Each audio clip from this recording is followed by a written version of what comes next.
Hello everyone, welcome to my YouTube channel. आज का हमारा टॉपिक है राष्ट्रकूट वंश। ये भी दक्षिण भारत के राज्य हैं। कल हमने डिस्कस किया था पल्लव वंश, पल्लव प्रशासन, 2 पार्ट में हमने पूरा कंप्लीट कर दिया है। अब हम शुरू करेंगे राष्ट्रकूट वंश।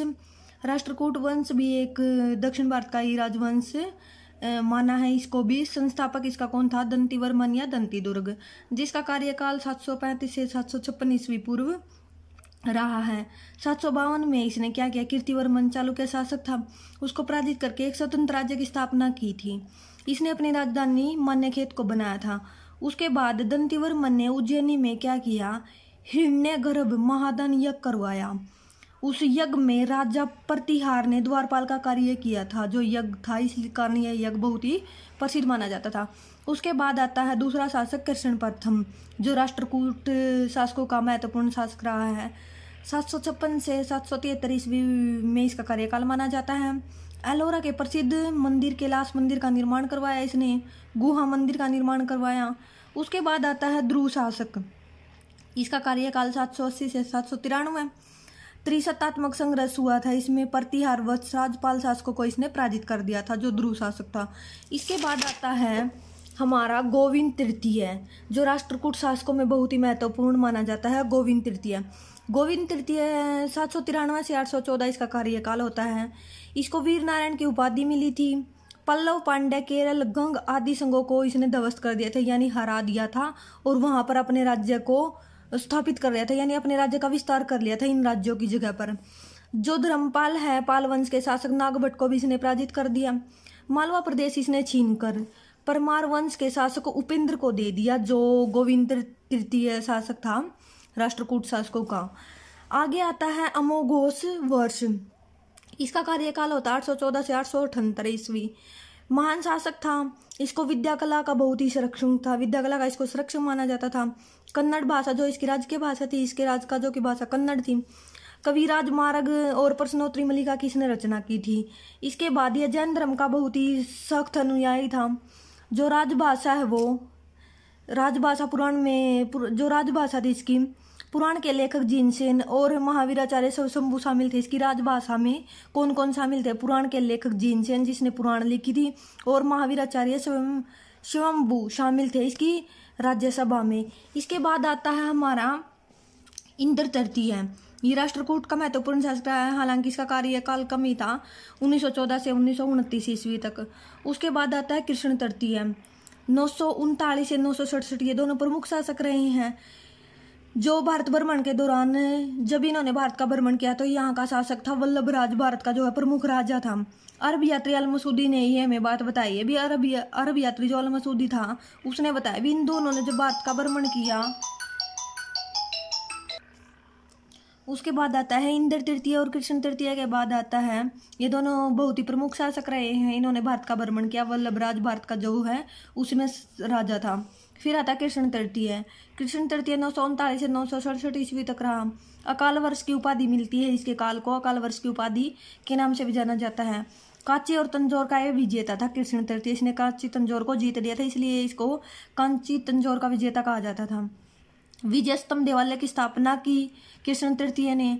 उसके बाद इसने मंदिर बनवाया कृष्ण शेखर और गंडमार्ती द्वितीय का।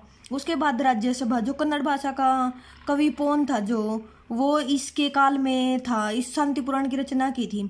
इसकी राजभाषा में ये कन्नड़ भाषा का राजकवि पोन शामिल था, और जो पोन राजकवि था इसने शांति पुराण की रचना की थी। उसके बाद आता है हमारा दक्षिण भारत के जो राजवंश है चोल वंश। चोल वंश प्रारंभिक इतिहास तो इनका संगम युग 3री शताब्दी में, पहले जो चोल वंश का उदय वो 3री शताब्दी में हुआ था, किंतु पांड्यों के कारण ये यहीं पर इनका जो इतिहास में नाम मिट सा गया। उसके बाद इनका दोबारा विकास हुआ 9वीं शताब्दी में।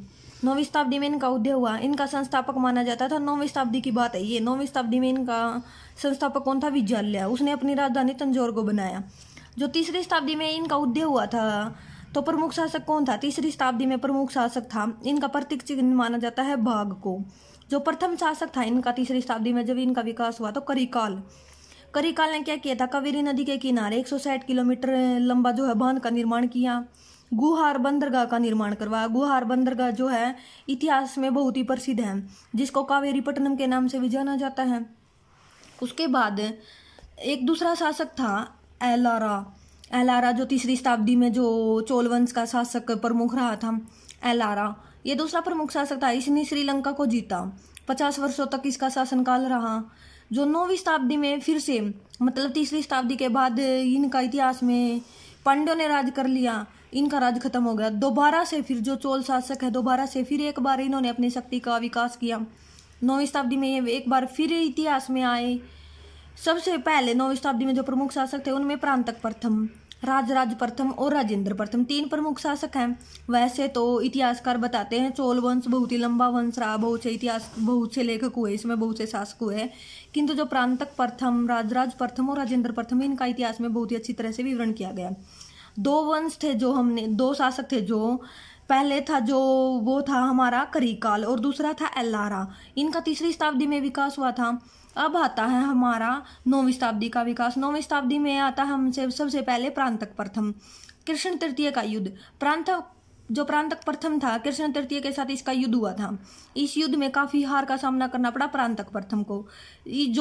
कृष्ण तृतीय का युद्ध और प्रांतक प्रथम के बीच में युद्ध हुआ था, इसको तकोलम का युद्ध भी कहा जाता था। इस युद्ध में जो प्रांतक प्रथम का बड़ा बेटा था राजादित्य, वो मारा गया था जो युद्ध हुआ था। उसके बाद आता है राजराज प्रथम, जो दूसरा महत्वपूर्ण शासक था। राजराज प्रथम महान शासक था, शैव धर्म का अनुयायी था, शक्तिशाली शासक था।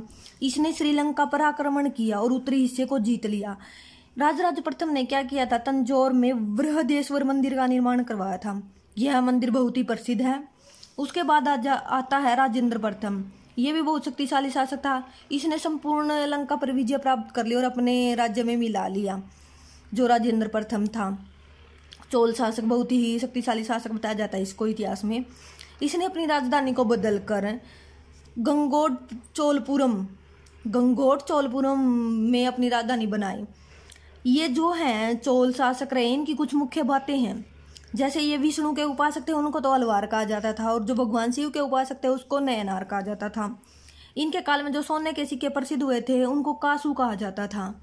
इनके बाद हम डिस्कस करेंगे जो चोल वंश के कुछ प्रमुख शासक रहे हैं उनके बारे में। सबसे पहले हमने पढ़ा था जो विजयालय है वो इसका संस्थापक होता है। 850 से 871 उसका कार्यकाल होता है। उसके बाद आदित्य प्रथम 871 से 907 ईस्वी। उसके बाद प्रांतक प्रथम 907 से 955 ईस्वी। उसके बाद राजादित्य 949 ईस्वी। फिर आता है गंडाधिराज 949 से 956 ईस्वी। आदित्य आता है 956 से 957 ईस्वी।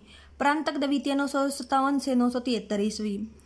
राजराज प्रथम आता है 985 से 1015। राजेंद्र प्रथम आता है 1015 से 1044। उसके बाद राजाधिराज प्रथम आता है 1044 से 1052। फिर राजेंद्र द्वितीय आता है 1052 से 1064। Thank you. आज हमने डिस्कस किया चोल वंश और राष्ट्रकूट वंश। ये हमारे दक्षिण राज्य के राजवंश थे, प्रमुख राजवंश थे। हमारे दक्षिण राज्य के राजवंश का अगले जो रह गए हैं वो हम अगले वीडियो में डिस्कस करेंगे। Thank you.